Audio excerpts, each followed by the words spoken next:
Okay, one day we said that Imam Ahmad was inspired so much by Imam Shafi'i, and he loved him so much, he got attached to him. So every time Imam Shafi'i visited Baghdad, he would stay with Imam Ahmad, and Imam Ahmad would stay with him most of the time, to the extent that he won't even pray the Sunnah prayers. Why? Because he didn't have time, he just wanted to stay with Imam Shafi'i and learn from him. The children of Imam Ahmad, they just wanted to see who Shafi'i actually was. Why? Because Ahmed Ibn Hanbal would mention Imam Shafi'i and make dua for him every day. Every day, Imam Shafi'i, Imam Shafi'i, Imam Shafi'i, Imam Shafi'i. So he would talk about him so much that the children of Imam Ahmad just wanted to see who Shafi'i was. So one day Imam Shafi'i comes to Baghdad, and he decides to spend that night in Imam Ahmad's house. So he goes to his house, they eat together, and Imam Shafi'i eats a lot that night. Imam Ahmad ibn Hanbal had a daughter, was a very knowledgeable, very righteous woman.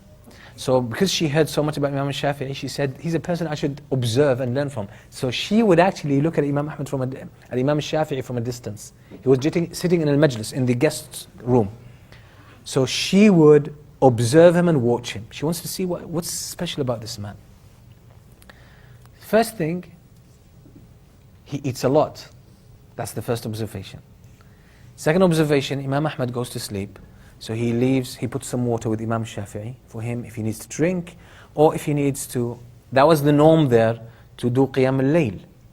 Qiyam al-Layl was the norm. Just like you would pray Isha, actually even, there are so many people who don't pray even. But for them, Qiyam al-Layl, like, you don't pray at night? That's just this weird. It's strange that someone doesn't pray at night. So he put the water there for him if you want to, once he decides to pray at night. Because they used to sleep, then wake up later on in the night and pray. So she's observing him, and she wants to see when he's going to wake up, he's going to pray, how is his recitation, how long he's going to recite, how long is his ruku'. She wants to see all of this. But Imam Shafi'i lays on his back, and she sees him sleeping. And that's it. She waits 1 hour, 2 hours, 3 hours, 4 hours. Whole night is gone. The man hasn't prayed any rak'ah.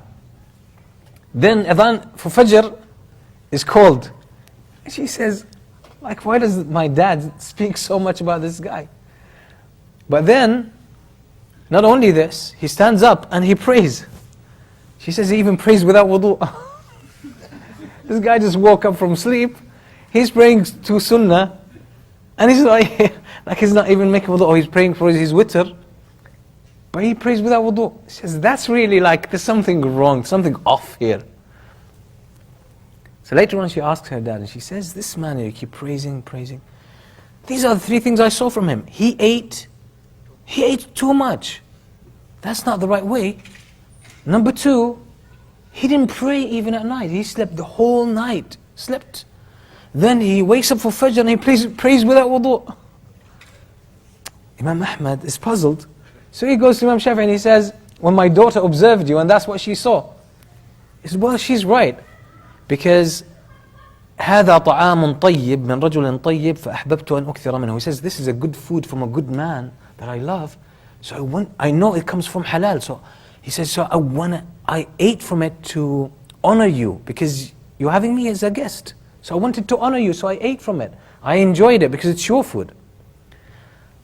As for me sleeping the whole night, he said, I didn't sleep. I just laid on my back, and as I was trying to sleep, the hadith came to my head where the Prophet ﷺ, the brother of Anas ibn Malik, the younger brother, he had a little bird that he played with. And the bird died. So he got upset. So the Prophet ﷺ, when he saw him, he said to the child, Ya Aba Umayr. He gave him a kunya. He said, Ya Aba Umayr, ma fa'ala al-nughayr.